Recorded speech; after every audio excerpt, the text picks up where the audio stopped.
आपने स्कूल में पढ़ा होगा कि जब हम दो रेलवे ट्रैक्स को प्लेस करते हैं, दो सेक्शंस को, तो बीच में एक गैप होता है क्योंकि थर्मल एक्सपेंशन के कारण मेटल्स आपस में जॉइन होकर के उस गैप को ब्रिज कर देते हैं। लेकिन क्या आपको पता है कि टेम्परेचर का एक इम्पैक्ट होता है फ्लाइट्स पे भी? अब आइए जानते हैं कि क्या इम्पैक्ट होता है और कितना इम्पैक्ट होता है। लेकिन उसके पहले हम एक वर्किंग प्रिंसिपल समझ लेते हैं एयरक्राफ्ट का। तो वर्किंग प्रिंसिपल इसका बेस्ड है बर्नौलीज़ प्रिंसिपल पे। बर्नौलीज़ प्रिंसिपल क्या कहता है कि an increase in the speed of a fluid occurs simultaneously with a decrease in pressure और a decrease in the fluid's potential energy.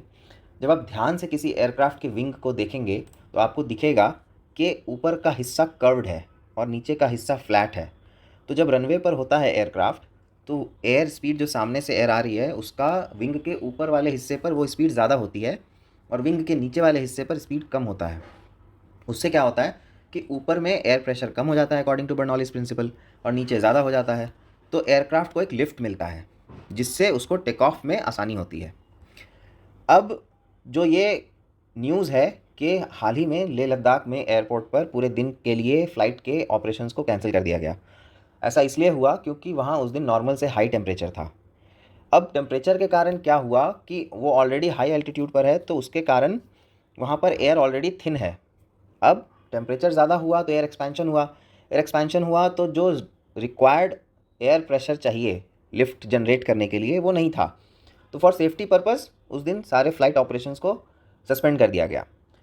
अब एक रिसर्च कंडक्ट किया गया है जिसके अकॉर्डिंग ये कहा गया कि every 3 degree rise in temperature there is a drop of 1% in the lift.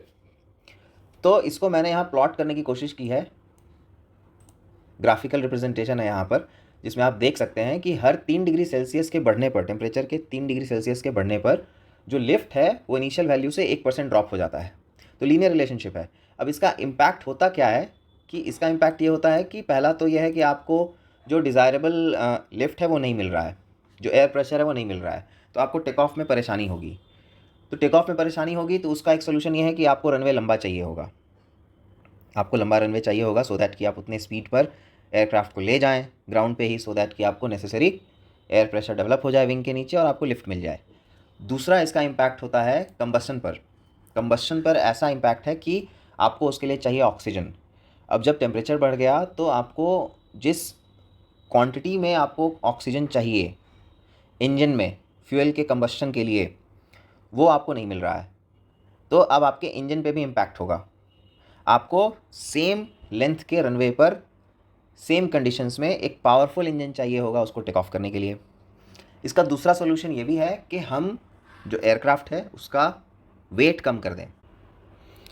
तीसरा इम्पैक्ट ये है कि लैंडिंग के टाइम क्या होता है, कभी कभी रिवर्स थ्रस्ट जनरेट करना होता है क्योंकि जो ब्रेक है, एरोडायनामिक ब्रेक है या जो दूसरे ब्रेक्स हैं उसके लगाने के बाद भी इतना फोर्स आपको सफिशिएंट नहीं मिलता है, या रनवे छोटा है या एयरपोर्ट छोटा है उसके हिसाब से भी, कि आपको चाहिए रिवर्स थ्रस्ट। रिवर्स थ्रस्ट क्या है कि नॉर्मल थ्रस्ट क्या है, पहले नॉर्मल थ्रस्ट ये है कि एयरक्राफ्ट को सामने की तरफ प्रोपेल करने के लिए जो आपको फोर्स चाहिए उसको बोलते हैं थ्रस्ट।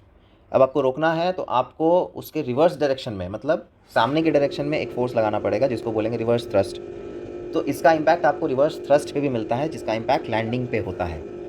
तो इन सारे चीज़ों को एडजस्ट करने के लिए या तो आपको लंबा रनवे चाहिए या तो आपको पावरफुल इंजन चाहिए। अब इसके संबंध में क्या स्टडी की गई है वो मैंने यहाँ लिस्ट कर दिया है। उस रिसर्च का नाम है the impacts of climate change on Greek airports. अब ये क्या है, 1988 से 2017 के बीच में 10 ग्रीक एयरपोर्ट्स पर यह स्टडी कंडक्ट किया गया, जिसमें यह ऑब्ज़र्व किया गया कि 1970s से हर 0.75 डिग्री सेल्सियस के इंक्रीज़ का पर डिकेड, मतलब with every 0.75 degree Celsius per decade the maximum take off weight for Airbus A320 was reduced by 127 kg each year.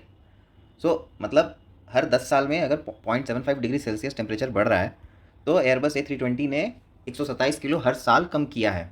अब ये सिग्निफिकेंट वेट है क्योंकि ये वेट एक्चुअली बराबर है आपके एक पैसेंजर का वेट के बराबर, प्लस जो वो एक लगेज कैरी करता है, इतना वेट होता है। अब इसके इसी से रिलेटेड एक दूसरी स्टडी कंडक्ट की गई 2023 में।